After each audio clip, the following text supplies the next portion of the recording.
এক গ্রামে এক ছোট্ট একটা পরিবার। সেখানে মিনা নামে একটি দুষ্টু মেয়ে এবং তার সাথে একটা টিয়া পাখিও আছে।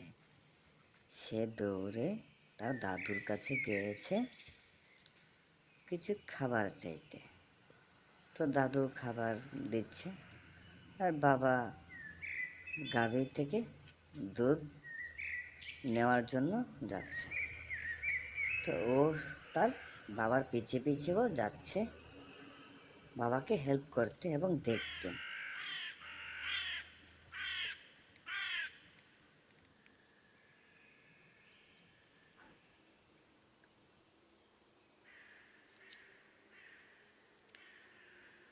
সে গরুটিকে ঘাস দিতে লাগলো।